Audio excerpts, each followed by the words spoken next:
So I find that possibility of William declaring war on Shaka, that would be one of the most interesting scenarios I think I've ever seen. That probably won't play out, but that's what the spy is kind of notifying me. He's saying that they don't like each other. Well, at least William doesn't like Shaka. And right now, I mean, for some reason, the Netherlands are moving units towards their new colony in Africa.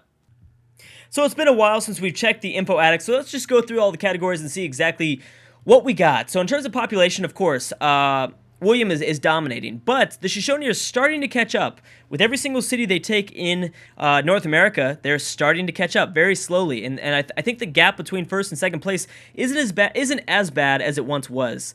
Siam in third place, surprisingly enough, but very, very close to the Huns. England in fifth place. Wow, I didn't really even ever notice that London had that much population. Not as much as Amsterdam, obviously, but London at 19 is pretty good. And then, to complement it, you have York at 11. How much does Nottingham have in Siberia? Okay, only 2, so that's not really contributing anything. Wow, Samoa's so screwed. Okay, I won't forget, I'm sorry, distraction, ADD, that tends to happen. What about crop yield? So, of course, the Shoshone, control the most amount of yield. That's land area, I'm sure, too. Shoshone are technically ahead of the Zulu and Mongolia and the Huns. These are the 4 biggest, I think, military expansionists, or I don't know. Siam's doing pretty good for himself too, which is really surprising because he only has 3 cities, but his border growth has just been on point, extremely fast. But yeah, these are the 3 cities to watch if you're into warmongers. Surprisingly enough, I don't know how the Shoshone, out of all the Northern American natives that came out of that continent, the Shoshone were the one to do it. I think a lot of us assumed that it would be the Aztecs, but that was not the case. So yeah, these are the dominant military powers currently in this world, and let's check military manpower, actually. The Huns are winning, the Zulu in second place, Mongolia in third, surprisingly enough, Germany in fourth. Now, what is Germany doing with this massive military? I don't know. They're bigger than the Shoshone, actually. Manufactured goods, let's check this one again. The Shoshone, yeah, I'm sure that all the cities that they control in North America probably is the reason why they are dominating this category. Then the Huns, Mongolia, the Zulu, and the Iroquois. But they're not even in the hundreds yet. The Iroquois are pretty far below there. So we already checked the military manpower. Let's go for social standing. Most of Europe pretty much is dominated, but then you have the Inca at fourth place. Happiness doesn't really matter. Yes, Spain is doing good. Technologies. Yes, so William remains 5 techs ahead, and he's been 5 techs ahead the entire game. The Netherlands have just dominated in terms of science. And it's because, why wouldn't they? They're not being threatened at home. Spain and Germany seem to be on good terms with them. So does France. I don't think the Huns are on good terms with the Netherlands. I'm sorry, I can't even freaking talk sometimes. But Siam is doing very good for themselves too. Very insane that Siam is actually the second place leader. It's 1814, and an Eastern Asian nation is starting to catch up to the Europeans. But everything else is pretty Europe dominated. We've got England, Germany, Sweden, the Huns. We got China here, pretty good. I'm sure that's because their trade deals, or I guess their trade routes to Siam, is probably increasing their science output. Brazil not doing very bad. Not doing bad at all. Rome and then the Zulu still around that 10th place spot. More than likely, I don't think they're going to raise up any higher than that, or rise up on this chart at least. Is there anything else? Net gold doesn't matter. I guess cities would be interesting. The Shoshone are dominating 4 more cities than the Zulu, and then we have Mongolia and the Huns tied. The Iroquois, pretty expansive as well, but they just seem to be out of date in terms of technology and stuff like that. Tourism, this is what I want to see. So yeah, so practically Syria. Syria's up here at 8. I don't know how they got that. Mongolia is probably going to grab some of these this tourism output if they take over both Tonga and Samoa. Great works. Oh, well, we should actually look at great works instead. So yeah, 8. Wow. Let's double check the cultural victory screen. So yeah, we have Germany influential with 6. So Germany technically is influential with 6, even though they have less tourism. Wow. Who would have guessed? I swear Germany is just such a versatile nation. Whenever it comes to these AI-only battles, they come out of nowhere. It doesn't matter what the scenario is. they'll just kind of adapt and they make it happen. It's crazy. Crazy how well Germany is as an AI. They always do good, no matter what the scenario is. Even in the previous AI-only battle, when all of North America was completely empty for hundreds of years, and people like Spain and England and France had a pretty, they had turns and turns ahead of Germany to settle that region. Bismarck was the only person to do what I wanted. They were the only people to actually go and colonize the crap out of North America. So it's just amazing to see how versatile they are. And then with the AI-only Europe battle, they almost swooped in. That would have been the most mind-blowing moment if they were to swoop in. They were so close to winning that game, and I had no idea. But, I mean, that's kind of a theme, I think, with most of these, right? I have no idea what's going on at all times. Looks like China and Korea finally made peace. That seems good for them, because it wasn't like anything else was going to come out of that. Oh, but you know what? Korea's gotten up another city in Australia. We should probably just rename Korea to Australia. Yeah, that's what we should do, definitely. I don't know where some of these statements come from. I have no idea. Brazil is over this way, and Indonesia stayed pretty quiet on their couple islands. A couple of denouncements are coming back, and as well as declarations of friendships. I think we're starting to get closer and closer to the ideological system. Now, when that starts to hit, you're going to see some very interesting alliances and rivalries form pretty quickly. It's crazy how fast that just shifts the game totally around. You see friendships completely molds, everything. It just completely shifts. And I'm so disappointed with Portugal right now. I cannot believe she has not gone after the Moroccan capital. I feel like the only person that can do it is Rome. So there goes the Aztec capital. That was it right there. Indonesia and the Huns have declared war. Lots of these distant wars are going on. It's very strange. And yeah, and they're sending, the Shoshone are moving in more units, more musketmen, which I think very much outdate the Aztecs. Okay, well, surprisingly enough, the Aztecs might be the next nation to fall. Actually, no, they have also Chile. They have a city in Chile. And I don't even know if Brazil has discovered, more than likely Brazil has discovered this city. Yeah, they have. It's just going to be very tough for anyone to take that over, without a navy at least. You're going to need a massive navy to be able to do anything about that. Who else declared war? Okay, so Indonesia and the Shoshone have no idea why that, and so is the Huns. Seems like the military powers are kind of grouping together here. It's weird. That's a very interesting combination of CIVS joining together. Brazil and Indonesia. The thing is, no one's going to be able to do anything to Indonesia. Nobody has a navy. Nobody has a navy. Well, actually, Mongolia is starting to build a navy, but you've got to worry about Japan into their east. Overall, Japan is probably going to, and you know what? And I doubt that China is giving Genghis Khan open borders. Mongolia is completely stuck, actually, right here. In between, I have no idea what this sort of sea is called, but because the Japanese cultural growth has moved out, border growth has moved out, and it's kind of landlocked, or I guess sea-locked, their naval units, which is extremely interesting.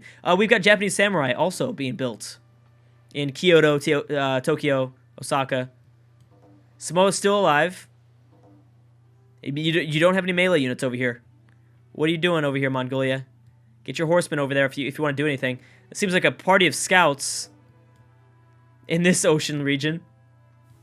Definitely a party of scouts. So yeah, I think we might see Aztecs run from their homeland. I think they'll be gone. More than likely, they'll be banished to South America, just as the Americans were to the same enemy, the Shoshone, to Alaska.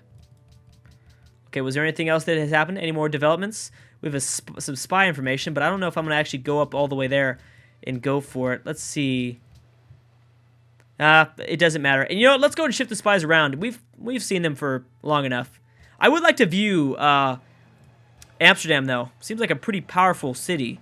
They're actually not even employing one of their citizens. They're working almost every single tile they can. That's shocking. They're currently building the Opera House, generating 100.82 science. Culture about 57. Let's go ahead and, you know what I want to do? Let's move you to Germany. Because I really want to see what the hell's going on inside Bismarck's head. Surprisingly enough, Berlin is their capital, but doesn't have as much population as some of their other cities. And I want to look at another military powerhouse. Let's look at the Zulu, because I'm sure they're deciding to go to war. They want to go to war with more African powers. And I'm wondering, could you imagine, what are the Zulus thinking? How do the Zulu feel towards the Shoshone? The Zulu are not used to this scenario. They're totally not used. Oh, I guess they also have a capital that's not as popular in terms of population as other cities. The Zulu, at least in the previous campaign, were extremely expansive. This is a weird sight to see, for them to not be the most aggressive, for one, and to be the biggest empire in the world. They have a bigger military, I believe, than the Shoshone. But still, that doesn't mean much. Okay, so Portugal is now starting to finally move in towards Moroccan territory. Let's see if they can do this. They even landed a pikeman here. They should probably bring in that trebuchet just to be careful. Oh wow. So Samoa should kind of last in the Siberian region for a little bit, just because Mongolia yet doesn't have a melee unit within range. And they're not going to be able to get open borders through any of these nations in East Asia because nobody likes Genghis Khan. Okay, let's see how this goes. Ooh, so they did resupply some of that stuff, but I don't know where. So Morocco brought in a pikeman and a swordsman to the battle, but I'm wondering where that bowman went. Is it still underneath the city? Is it still in the city? Because that would be big if it was.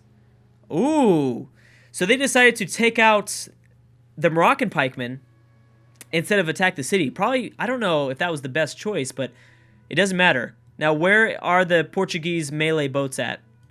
If you don't have those boats, you're not going to be able to take this. You better get down south.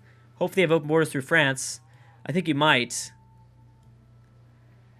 Weirdly enough, France is starting to build up some units as well. You got to think that, what is India and Mongolia finally made peace. It's about damn time. And the Zulu made peace with the Moroccans, and England and the Celts have made peace. Now, what is France doing, though?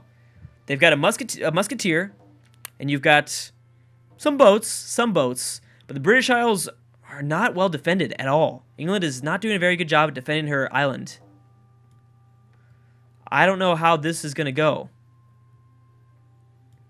Yeah, I don't know. And remember, Spain is also at war with Morocco, so technically we could see something like... And also Carthage and the Huns are still at war. As you can see, this Hunnic ship is starting to be bombarded. This is good news for Europe, because if Carthage can take out most of the Huns units that are being built in Barcelona, which is no longer a puppet, by the way. I think that had happened a long time ago. I just didn't clarify that, which means that, they're going to be able to build things in Barcelona, which means units. Oh my gosh, look at the army of pathfinders that are coming across the Atlantic Ocean to discover the Europeans and Africans. And yes, the Aztecs are about to be banished right now. Shocking to see the Shoshone this dominant. And I think we might be seeing the Mayans go for the Caribbean. So that should probably keep them alive, I think, more than likely. But, you know what? The Shoshone are starting to lose power in terms of their army.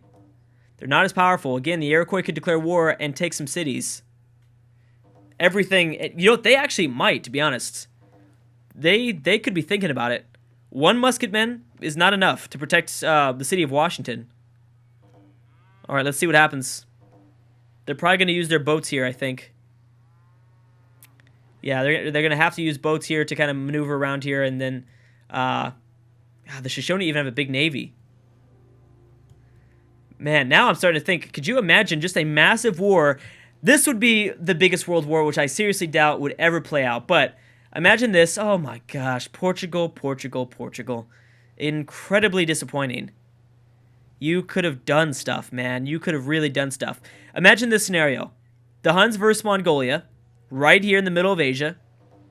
And then the Shoshone versus the Zulu, right here in the Atlantic Ocean.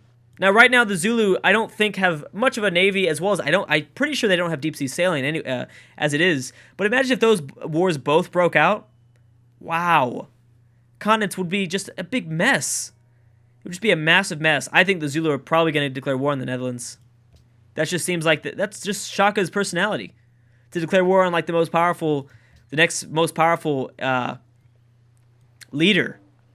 And technically William is still that leader, but the Shoshone are catching up fast at 617 to 710. Ah, Byzantium, I want you to do something so bad. I really want you to do something, Byzantium. Please do something. Don't just have this navy for no reason. You can do so much with that. The Huns still have not declared war, and I don't know what they're thinking. I have no idea exactly what they're trying to do here. Assyria stayed pretty quiet. There it goes. Boom. Montezuma and his final city is in South America. Remember, the Shoshone are still at war with America. So, I mean, I think they'll be fine, more than likely, but that's why we see that little action going out over here. I'm wondering if the Shoshone are going to be ballsy enough to declare war and try to grab Honolulu out here in Hawaii. Oh, man. Oh, man. I mean, Polynesia has, like, no units. Like, 0 units. They tried so hard to take out something from Mongolia, and it just didn't work. They've got some units here actually still protecting themselves, and more than likely, I think they're going to be able to hold on to their cities, surprisingly enough. Indonesia and Japan declared war. Japan and Morocco, France and Morocco have made peace. And we also have Indonesia and Assyria declaring war. So Japan could have an impact on Indonesia, definitely. And you know what? Japan already knows where Indonesia's at, and it looks like they're sending naval units down south this way. But it would be tough. It's going to be tough for that to happen. Ooh. Now the South Americans are starting to break out. We've got the Incas declaring war on the Mayan. Yeah, the Mayan are done. There is no way the Mayan survive this. The Shoshone and Aztecs are done now that the Shoshone control most of North America. They just need to take care of the Iroquois. They'll probably leave America alone, which I hope they do. Yeah, there's no way. The Chichen Itza is gone, but the question is, will they be able to take their capital? Is this the capital? No, the capital is here. So I don't know if they're going to be able to take over these two cities. The Inca have no navy, so it wouldn't surprise me. The Huns declaring war on the Celts. That doesn't really matter much. The Shoshone and their army of pathfinders are continuing to kind of push and discover and see what they can do with Europe and Africa. They haven't discovered the Pacific Ocean. They've completely kind of ignored the Pacific Ocean. Which, that probably won't last for that long. Shaka's plotting against Montezuma. Yeah, we need to try to go up there and reach that. I guess I could just, let's just go ahead and turn off the single score list for a little bit. Just for a second here. Single player score list. Okay, so yeah, we have Shaka plotting against Montezuma because he's weakened. And Berlin is plotting against Egypt. That probably won't turn out to be anything. Surprised that Egypt stayed alive this long, actually. Kind of a miracle. Now, what are the Romans doing? There's so many nations that I just want to know what they're thinking. Byzantium and Rome. We have the Celts and the Inca declaring war. I don't know why Denmark has joined in on the coalition against Indonesia. And a crap load of denouncements. Just a crap load of denouncements. Rome as well against Indonesia. Now, what did the Shoshone do with that massive army? Well, I guess it's not massive, but what do they do now? Brandenburg Gates. See, the thing is, they're letting the Iroquois get more and more powerful. This is going to be a tough nation to take. Because you've let them kind of catch up to you somewhat in technology. As they've built more and more long swordsmen. The longer they stay alive, too, the more they'll be able to trade with the Europeans. Who are probably, ahead in technology, as it should be. In terms of the way I set this game up. I'm glad that they're somewhat still ahead in technology. They're not, like, completely leading the pack, though. As you can see, Siam has been catching up, but that's because they've got a very tall empire focused on science with only 3 cities and large population. Anyways, guys, I'm going to have to stop right there. Thank you so much for watching, and I will see you guys tomorrow.